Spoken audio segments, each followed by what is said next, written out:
I love to run. I'm not a marathon runner by any stretch, I assure you. I'm more of a running from father time kind of athlete. You know, the type, they get older and have to work harder and harder to stave off the inevitable. Yeah, I think we know where we're coming from with that one. So running for most of us is not a marathon and not in anything but the best conditions so as to not overheat or pass out. Hi, I'm Chris May, host of This Day in Weather History, a podcast from the Weather Network in Canada. The 2007 Chicago Marathon was everything opposite to what I just said. It was a full 26.2 mile or 42.2 kilometer marathon. And it was on a day so oppressively and inescapably scorching that the event had to be halted. That never happens, but it did this day in weather history. It was October 7th, 2007. So we are already a couple of weeks into the fall season. On this podcast, I have had episodes featuring unusual snow events at this time of year.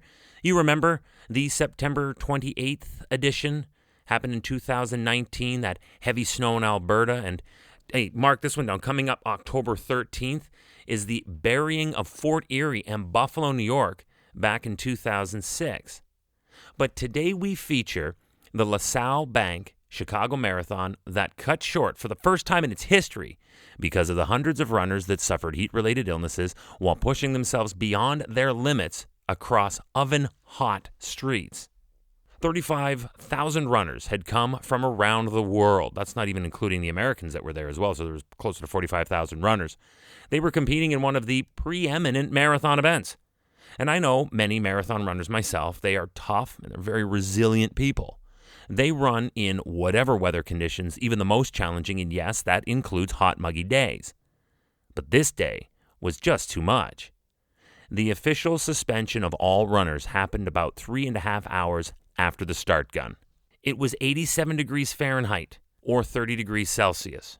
Of course, then there was the issue where they literally ran out of available medical attendants and ambulances, so there was a call out to the suburbs for additional ambulances and crew to help with what was becoming a spiraling emergency.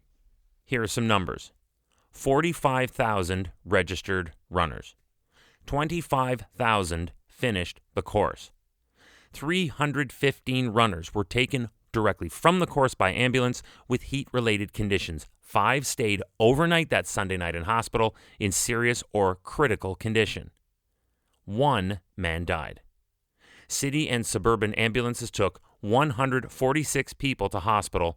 Several others were taken to hospitals or medical aid stations along the route by private ambulances. It was a horror show. Runners were describing chaotic scenes of racers throwing up, passing out, or being carted away on stretchers in obvious distress. There was, of course, the obvious immediate fallout from runners who complained of not enough water and poor execution, but executive race director Kerry Pinkowski said that despite the heat, officials had never considered calling it off altogether because in his group's consideration, the number of people running was manageable and could be effectively cared for. Pinkowski went on to say that they did have a weather briefing, stating that the day had every potential of reaching an October 7th record of 88 degrees or 31 Celsius. It was with this in mind that when the temps did push that threshold, race officials enacted a contingency plan about 11:30 that morning to end the race early. The runners who had not yet reached the halfway point were diverted back to the start. Those who had passed that marker were instructed by emergency crews on site, there was a lot of police and fire, to slow their pace and walk to the finish. Of course, there was going to be the few stubborn competitors that just had to keep pushing it along, but a lot of others just cashed it in and went home. Others caught rides, but the majority took the advice and direction and walked to the end safely. Sean Platt is a senior vice president of LaSalle Bank, and at that time was on the record for saying that the race organizers did in fact have the supplies covered. The inventory stated that each of the aid stations was apparently outfitted with 50,000 to 70,000 servings of water, 37,000 servings of Gatorade. Platt did say, however, that given the prep to stock the stations, he conceded that there might have been a distribution problem as runners created a bottleneck at the tables dispensing water and Gatorade, with runners taking 2 or 3 cups at a time faster than the volunteers could fill the new ones. And what of that one person who died? His name was George Chiampas. He was the race's medical director. He fell under the weight of the conditions and was unresponsive. And that is what happened at the 30th Annual Chicago Marathon on October 7th, 2007, this day in weather history. All right, how about we leave it here today? I'm going to not play the music.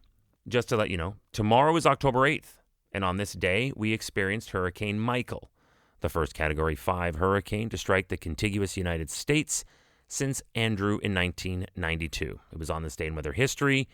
I'll be there with you, your host, Chris May. Bye for now.